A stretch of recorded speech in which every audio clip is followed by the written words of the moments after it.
what's up? Welcome to this episode of the Sclero-Sun Podcast. We have a great episode today. We have a great guest, Ed Harris from the Scleroderma Education Project.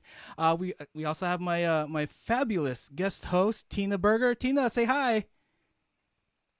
Okay, say hi. Wave. It's an audio podcast too, Tina. There we Hello. go. I The people, waved. yeah, I Sorry. know. The people listening can't see a wave. So we have a lot of things happening at the foundation. And first off, the virtual stepping out is 4 weeks away. It's on the 6th, and it's what is today? The 7th. So we're getting really close to the stepping out, and we've already started some of the production aspect of it. We've been filming some of the guests that are performing. So we have musical guests Eric G, Jennifer Paz, and Anthony Fedorov. The Grammy and Platinum Award-winning group The Emotions will be performing as well too, and bringing something new to the stage is our internationally renowned magician Lou Serrano. Will be performing some interactive magic for you that you can do straight into your screen. It's going to be really cool. It's going to be like having the Magic Castle on a Zoom call, that kind of thing. We're also going to have a couple of doctors coming in as well too. Speaking, we have Doctor First to give us a Scleroderma 101, and then Ask a Doctor segment with Dr. Kafaja. Now we're asking for your help for this one because we want you to film some questions and then send it to SoCalEvents at scleroderma.org for Dr. Kavaja. You can ask whatever you want. I'll filter through it and make sure it's not too sensitive or controversial, because we have some of those questions as well too. And also we have team challenges. If you go to the website, which is www.scleroderma.org/stepping out SoCal, is where you can register, you can donate, you can send people to register and donate, create a team. You hit the teams and you'll see all our team challenges, everything from team mascot, team cheer, team introductions, best outfits, that kind of stuff, the stuff that we miss during our live events or in-person events. We want to bring that back wherever you are. And just remember, restrictions are going away slowly. So if you can, gather with your pod, gather with your family, and take pictures of yourself, take videos of yourself to show us how you're representing your team at this year's virtual walk.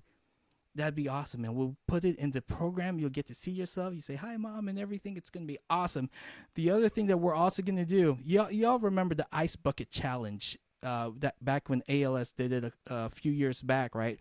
Well, there's sort of something similar to that, but it's to help people who don't have scleroderma understand Raynaud's. So we're calling it the Icy Hands Challenge, all right? You fill a bucket with ice, top it off with water, stick your hands in there. Yes, it's going to be painful. Yes, it might get a little dangerous, but it's probably not. And challenge other people to do it. So this is not for the scleroderma patients. This is not for people with scleroderma or with Raynaud's. Please don't do it, because I know how bad that's gonna get.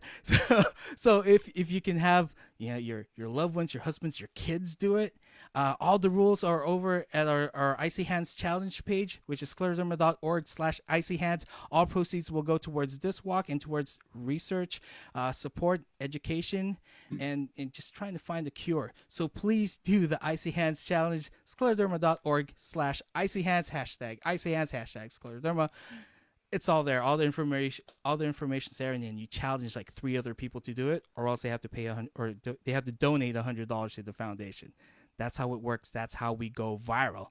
All right, so please register and donate. Scleroderma.org, Stepping Out SoCal. We also have raffle prices, like a barbecue sauce basket filled with barbecue sauce and the hot sauce and brushes and everything you need for grilling, featuring the unique flavors of BBQ Sauce Company. All right, so check that out. We're putting everything online on the Walk website. So our next guest is going to be a guest speaker over at our combined support group next week on May 15th. So please check out all the information. Register on scleroderma.org/SoCal support. You'll see all the information on him there. And he's an educator, an advocate, a researcher, and more importantly, also a patient. He's the founder of the Scleroderma Education Project. Please welcome Ed Harris. Ed. Yeah, thank you for inviting me. I appreciate the chance to be here and talk with you. You're very welcome. We appreciate you being here. Tina's going to be asking you the hard questions, and I'll be asking you the harder questions later. So be prepared for that one. All right. So I'm going to give it to my wonderful co-host, Tina. Tina, take it away. Thank you, Emmanuel. And thanks again, Ed, for meeting with us. I think this has been a wonderful journey with you since you and I first talked in 2016 over the phone when I first started working for the foundation. And I know that you're very passionate about getting information out. And I absolutely love your website. I always have. Every time I have a new patient diagnosed that are so confused and they have a lot of questions, I find that your website is very helpful in people finding the answers that they need in the way that you break it down into different areas and categories. So I want to commend your efforts on that. And I appreciate everything you've done working with us thus far and taking time out of your day to day, because I thought it was important for people to get a little bit of a background on Ed and what brought you to the things that you've been doing, including the wonderful talk that you did on TPE that opened a lot of insight for people who really didn't know enough about it, including some scleroderma specialists that were on that day listening to your talk. So I wanted to start with some very simple questions, which start with when you were actually diagnosed, what your initial symptoms were, and how long it took you to get that diagnosis. So first, it's important to know I live in Madison, Wisconsin, and it's cold around here. My first symptoms started in 1985 and were mild Raynaud's attacks initially, which I didn't think too much about because after all, it is cold in Wisconsin and your hands get cold. But what happened is gradually over the next probably 4 years or so, the Raynaud's started getting worse and worse. And I finally contacted my doctor in December of 1989 and described what was happening. And he said, well, it's probably nothing. It's, a lot of people get Raynaud's attacks, but we're going to run an ANA test just in case there's something else going on. And a few days later, he called me back shocked because my ANA had come out. The ANA result was not only positive, it was a very strong positive. And so my wife was in, I think she was in medical school at that point, or may have been residency. And when the doctor said, well, you might have something called scleroderma, which I had never heard of, she immediately went to her medical books. We looked it up and basically discovered I had less than 5 years to live, which is pretty much what was said in the the books that she had back then. So my diagnosis was unusually quick because once the doctor ordered the ANA test and saw the results, he immediately sent me to a rheumatologist who did some additional antibody testing. So once the antibody testing came back, and I have what's called centromere antibodies, which is the main antibody associated with what was called CREST syndrome back in those days, it was pretty clear. So I actually got diagnosed within 30 days of the point when I started going in to be assessed. But I had had symptoms for more than 4 years. Okay, thank you. Did you go on what I call the traditional therapies that are commonly prescribed by a rheumatologist for scleroderma? I went on some, but not all. Well, first of all, the original rheumatologist I worked with, I frankly wasn't really pleased with his attitude and approach. He basically said, there's nothing that we can do, but lung transplants are getting better all the time, which was not what I needed to hear. Wow. So I checked and I switched to a different rheumatologist who was wonderful. And I worked with her until she retired. And she wasn't a specialist, and she said that at the beginning, and she was kind of learning at the same time. But what she recommended doing, which made a lot of sense to me, was to initially try to deal with symptoms and not try to do anything sort of systemic or stronger. And my symptoms started to come on pretty quickly after diagnosed. I started experiencing hand swelling And more importantly, I started having GERD, heartburn for anybody who doesn't know the term. And that got worse and worse rapidly and became actually one of my key symptoms. And so her focus was, let's try and deal with the symptoms. And if we can get the symptoms under control, that may give you a good quality of life. So we really didn't get to the point where she was suggesting any of the stronger systemic meds. Thank you. You and I have talked about this, and so it looks like about 1996, you were fully able to manage your symptoms. And shortly after, you wrote and published the original version of the Scleroderma Fat. And I want to know, why was that important to you? Well, let's back up. One of the things that happened is, as I was mentioning, my symptoms progressed very rapidly. What I now know, and I didn't then, is that this disease tends to be more rapidly progressive and worse in males. And I was diagnosed at age 43. And so the progression was pretty rapid. And by late 92, I was really in pretty bad shape. I was taking the highest possible doses of what was called Prilosec, omeprazole, and that wasn't controlling my GERD. I was mostly sleeping upright in a chair. Yeah. I was severely chronically chilled, and most concerning, wasn't directly affecting me, but my lung functioning was starting to drop. I was having annual pulmonary function tests done, which is standard of care even back then. And one very key measure was dropping. And I frankly pretty much gave up hope of ever seeing the millennium at the end of 92. And what happened was, at the very end of that year, a new movie came out the day after Christmas called Lorenzo's Oil. And for those of you who are not familiar with it, it's a true story of some parents whose child had an uncurable, basically fatal disease, and wouldn't accept that. And they became researchers and managed to figure out a quite effective treatment that saved their son's life. They became experts in the disease. It's quite a story. If you've not seen the movie, I would recommend it highly. And I came out of that really inspired to see maybe there's something that the doctors don't know about, something that's missed. And so starting in around January 1993, my wife was a physician. I had access to the medical school library here at the University of Wisconsin.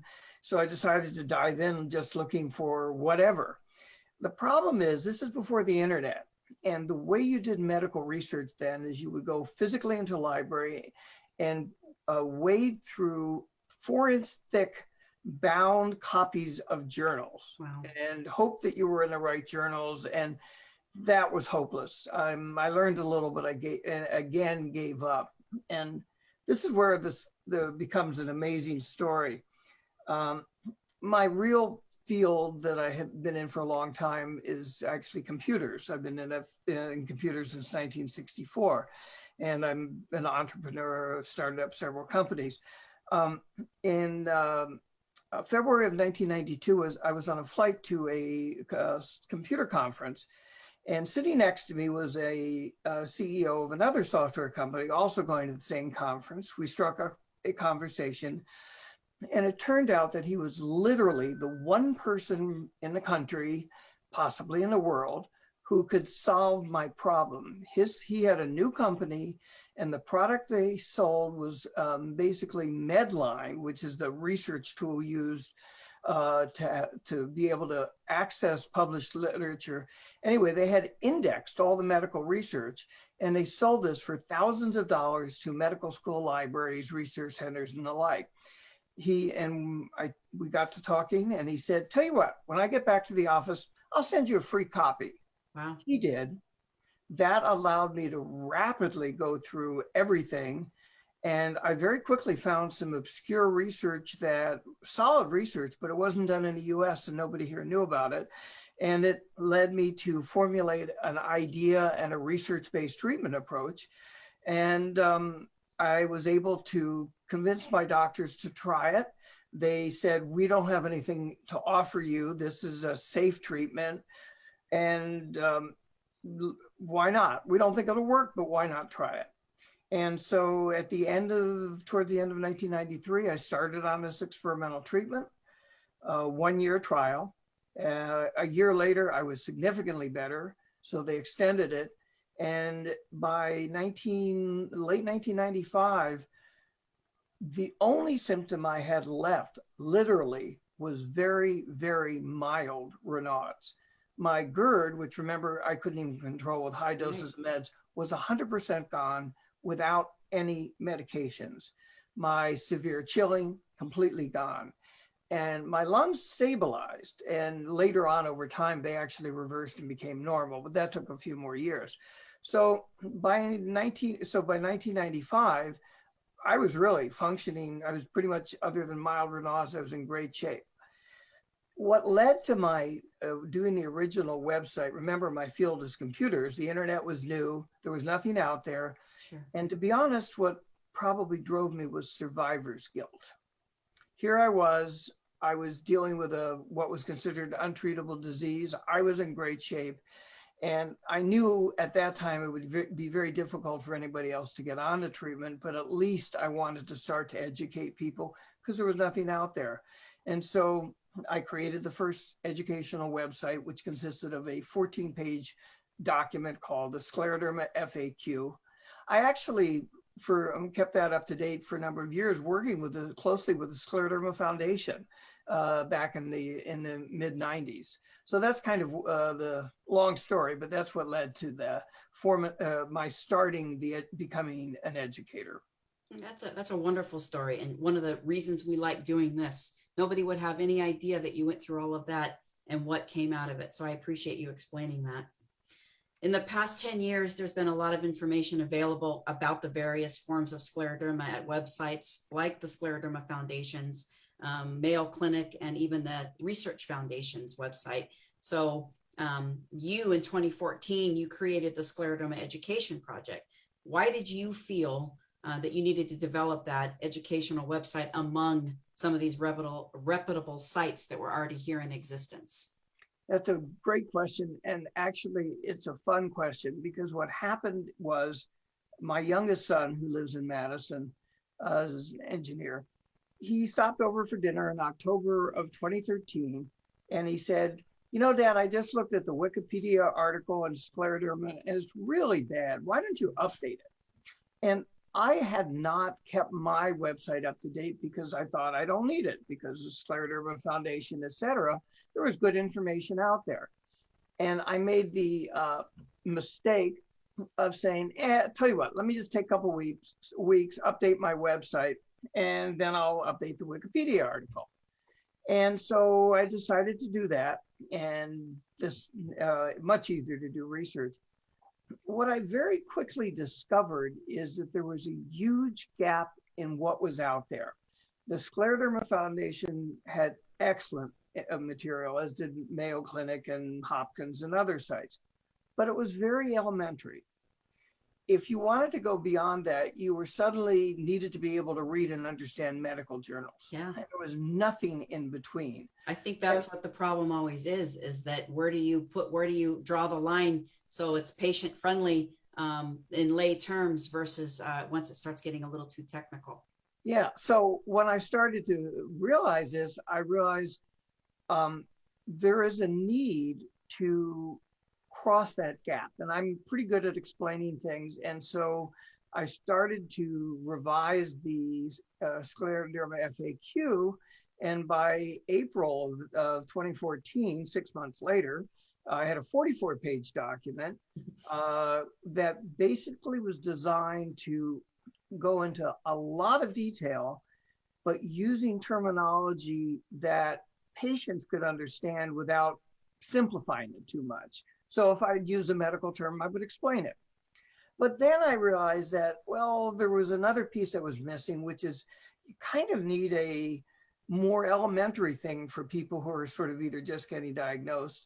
And so I said, well, you know, I'm going to write a guide for new and future patients and at a little more elementary level. So I developed that. And by the time I was done, I had a major website and realized it made sense to really put together a whole new website to straddle that gap.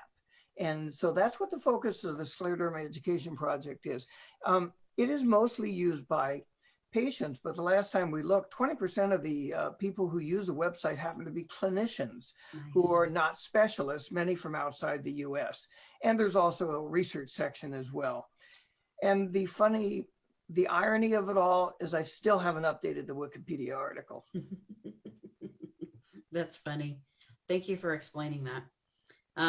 You now have an honorary research appointment in rheumatology at the University of Wisconsin in Madison, which is pretty unusual to say the least. Given that you have no formal medical training, how did you come about that? Okay, so about the time I was finished getting this new Scleroderma Education Project website and ultimately turned into a 501c3 nonprofit with all volunteer staff, I realized I needed to try and figure out if it was possible to have other people at least try the protocol that I was still on, which kept me in what I call clinical remission.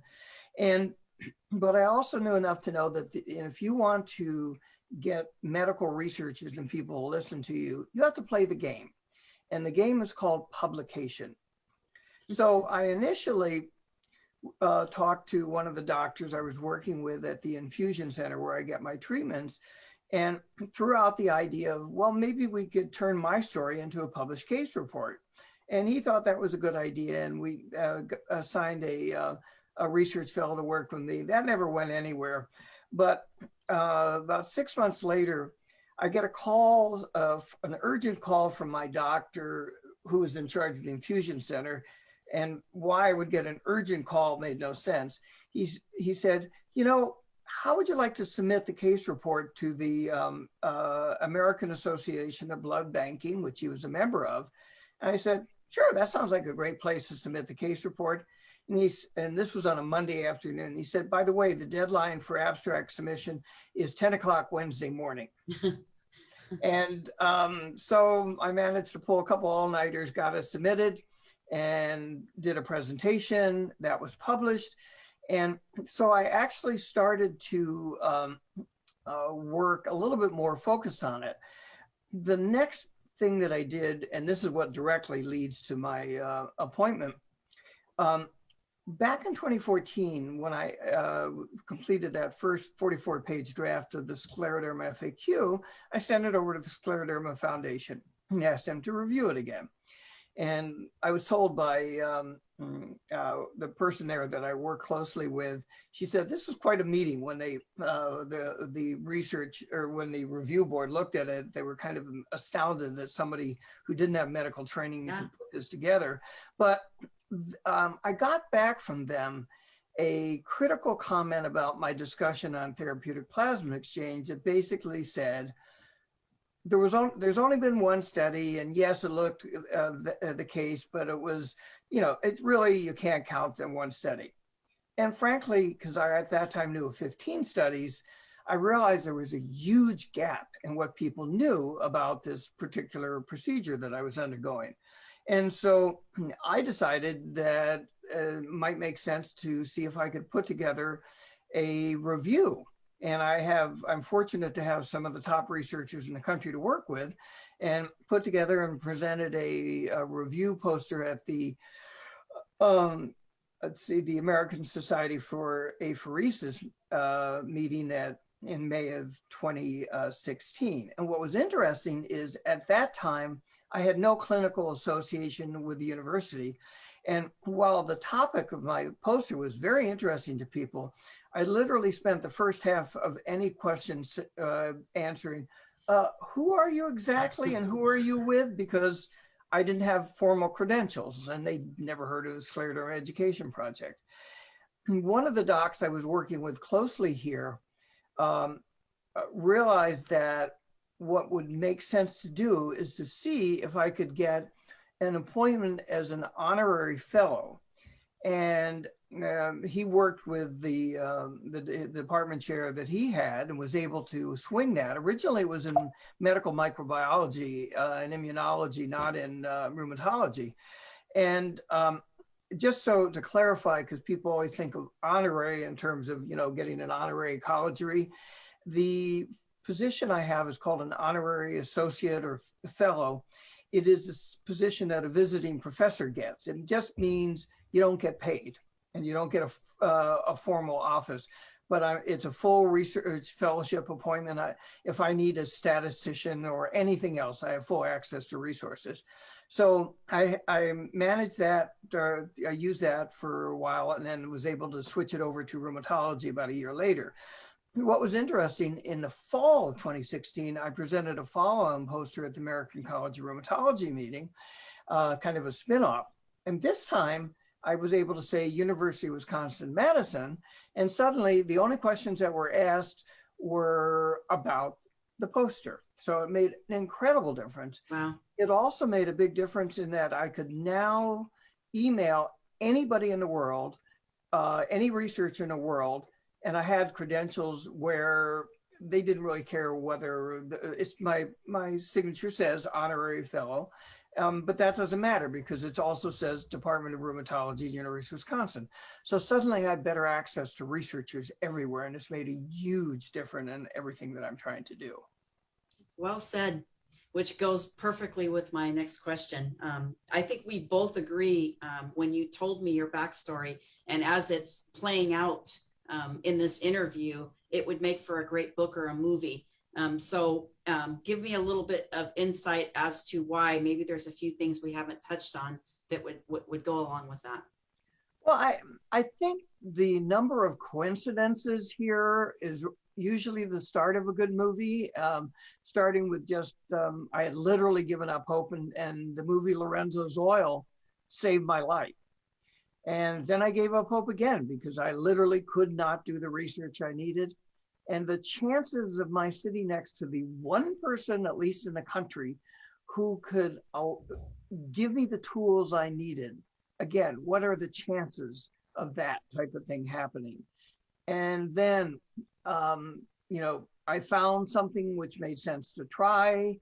And I always like to tell people the really biggest miracle on all of this wasn't that it worked. It was that my internist was able to get my insurance company to pay for it. Yeah.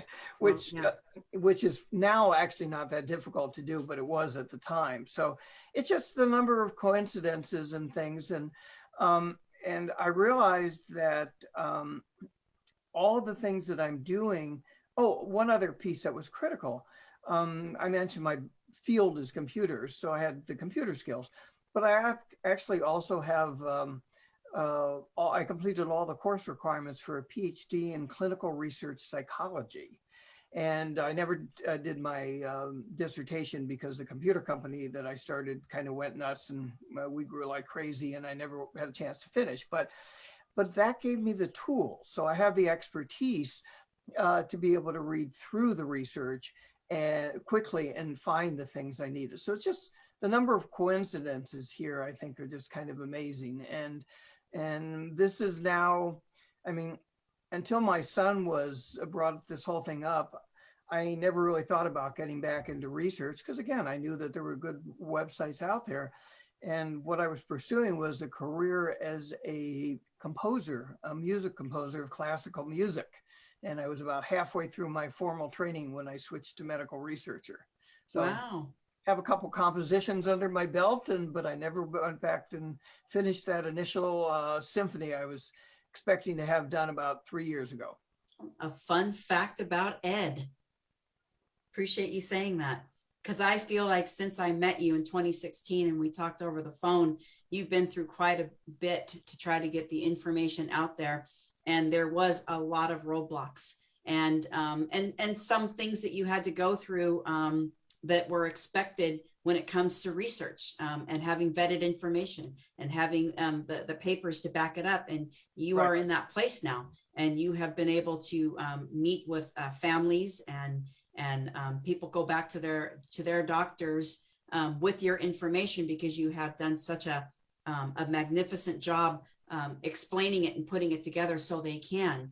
And I believe that in time, that will become something that will be more well known, and people will, and you're getting more people to hear, even clinicians. And we briefly talked about some of the proof is in the pudding. Doctors are starting to see some of the outcomes of this therapy, and you're getting people to see and to listen. So I appreciate you very much for that. I'm working on an initial case series that I hope to present later in the year. And related to what you just said, in the past month, 2 physicians have contacted me who are also new scleroderma patients to talk about going on a protocol. So the word is getting out. And hearing that some researchers who had been very skeptical of everything I stood for back years ago had now come around to say there's something here, it's worthy, it needs to be researched. That felt good when I eventually learned that I'd changed some minds. Yes. And some of those comments were made to me directly, and I shared them with you because I knew that you would appreciate hearing that. So again, one of the reasons why I thought it was very important to do this, and we are very thankful for your time. And so many people had so many questions about ANA testing and other antibody testing, and you do such a great job on your website explaining it. But I felt that it was much more important that we give you a platform to speak to our members and be able to give this to them again in lay terms so they can understand, because there is, it dives deep, and sometimes it's very hard to understand. And so I want to thank you and remind everybody that's listening today that Ed will be coming on to be our guest speaker at our next combined support group meeting next Saturday at 10:30 Pacific Standard Time, where he will be speaking about ANA and other antibody testing for scleroderma. And he has this on his website, which is a guide for patients and clinicians, and it will help you understand this in your own care, because everybody's different. Some people with positive ANA testing, some with not, some with other symptoms, some with the SCL70s negative, and some of them positive. So I really am looking forward to you breaking this down so everybody can understand that. It's a very complicated topic, and you understand that very well, but there will be a handout so people can go back and absorb it. And one of the things I'm really happy to say is the presentation is being actively reviewed and edited by some of the top experts in ANA and antibody testing and clinicians. So what I'll be presenting will be very, very well vetted by experts. So I feel quite comfortable, and they've made some major improvements based on some of their comments to date. So I was very, very happy to be able to get them to support this effort. Thank you. You know, one of my favorite words is vetted. So I appreciate that very much. And I'm going to let Emmanuel take this over now, because I am done with my questions. Thank you again. And Emmanuel's going to take it over and give a little fun facts. I'm the serious one. He's the playful one. So thank you, Emmanuel. It's that good cop, bad cop thing that we do constantly. Fun fact, I was a music major too. I never finished it. I was a year and a half into it, and then I switched to bio pre-med. So go for you. I've actually spent many years as a clarinet player, but at about 15 years ago, in a moment of what I call temporary insanity, I switched to bassoon, which is a very fun, quirky instrument. And I'm now principal bassoonist in 2 community orchestras, and have a great time. I'm really always have loved music. And I think that's partly, why I was interested in pursuing a career as second career as a composer. Well, I taught music for 14 years, and I always tell my students, you'll always have music, no matter what you do, no matter what career you end up doing, whether it's for stress or just to get through life. Music is awesome. All right, so what I'm going to do is I have 5 questions, and we're going to do it in 5 minutes. Are you ready, Ed? Sure. Sure? You ready? Go ahead. All right, here we go. There's nothing you can do. There's no turning back now. Here's 5 questions in 5 minutes. All right, if you had to delete all but 3 apps from your smartphone, which ones would you keep? Well, I would keep Facebook without any question.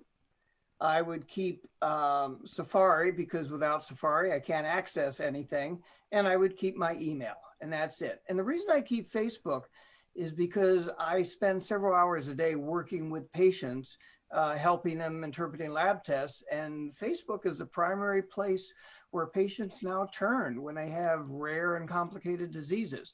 So those are the three I would keep. It's a great wealth of information, good and bad. But it's Yes, information. there is that. I try to be the good side of the information. Exactly. All right. If you could send a message to the entire world, what would you say in 30 seconds? I'd keep it short. I'd say believe in science. There you go. I like that one. You can say that several times in 30 seconds for sure. Yep, but I think that would be my key thing. Key message.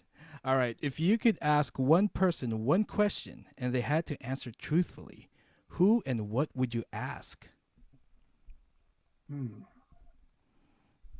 That is a hard one. Isn't it? Abraham Lincoln?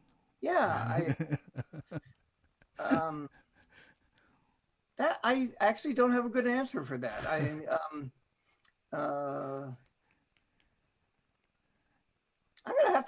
gonna have to You pass. pass. I really can't think of an answer. I may come back to you later with one by email, but at the moment I can't. That's a great question. All right. I know this is supposed to be really thought-provoking questions. All right. What's the best piece of advice you've ever been given?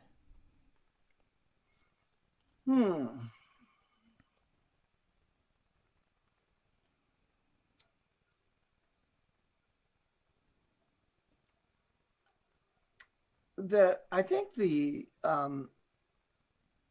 trying to remember whether it's, I'd say this is something I was given or read, but I think one of the things I live by is if you don't try something, you automatically fail at it. And so I've always been willing to push boundaries beyond what may even be achievable, but it's surprising how many of those unachievable things you could achieve. I mean, if somebody had asked, what would be the chances of somebody with my lack of medical background having a research appointment in rheumatology at this point, I'd say that would be kind of something that would be, pretty close to unbelievable that could happen. But you just have to be pushy enough and you can accomplish a lot. That's true. Mine's almost the same. It's at first you don't succeed, give up and try something else. Well, there's an interesting point I was just making. I have a new hobby, which is 3D printing. And one of the things about computer programming, if you think about it, is except for the very last version of the program, every previous version fails. So you have to have incredibly high tolerance for failure to be a successful computer programmer. Turns out to be a good designer of 3D prints, the same thing. But I've always said, in terms of the research and my disease model, I'm perfectly happy to be wrong, but I need to be shown that I'm wrong. And until something shows me that I'm wrong, I'm going to continue to pursue everything that comes out of what I think may be correct. So you have to be willing to be wrong. You have to be willing to fail to advance things. Exactly. So try something else and you'll get to it. Or the other one where it's you'll always find what you're looking for at the last place you look. Exactly. I think my mom used that on me several times when I'm looking for something. Thank you so much, Ed. I mean, you are by definition a warrior. You fought for it. You fought for survival, and not only did you fight for yourself, you're now fighting for others by giving them the information, the knowledge. I'm looking forward to the talk about ANA and antibody testing. It's something that my wife has scleroderma, so it's always something that I'm interested in. What's the quickest way to diagnose this thing, and part of it is the ANA antibody testing as well too. So thank you so much for speaking. What's the name of what's the website that everybody can see your information on? The website and my nonprofit is called the Scleroderma Education Project, and you can search for that. The web address is pretty simple. It's just Scleroderma Info, one word, .org. And you can find it that way as well. But just search for Scleroderma Education Project and you will very, very quickly find it. It's a very widely used website at this point. Awesome. Thank you so much. I always keep wanting to call you Dr. Ed because you just have a wealth of knowledge. Thank you so much, Mr. Ed Harris. Thank you, Tina, again for joining us and being my wonderful, lovely co-host. Everybody, please, please, please don't forget to register or donate at scleroderma.org/steppingoutsocal for our virtual scleroderma stepping out to cure scleroderma virtual walk. It's so many virtuals and sclerodermas. And it's going to be live June 6th from 10 a.m. to 2 p.m. We have prizes, we have speakers, we have musicians. It's going to be awesome. Don't forget the Icy Hands Challenge on scleroderma.org/icyhands to get other people involved and feeling Raynaud's. I mean, as patients, it's painful. Let them feel the pain. And it's fun too. It's gonna be fun and funny. And if you want to join in on Ed's talk next week, just go to scleroderma.org/SoCal support, or even just go to our main website and there'll be a link there. Go to our Facebook. There'll be a link there. We want you to go and learn about antibody testing, learning about getting diagnosed, because it's the first step. It is the first step. Thank you all very much for watching, for listening, and we hope to see you soon in real life. All right? Have a good one. Bye-bye.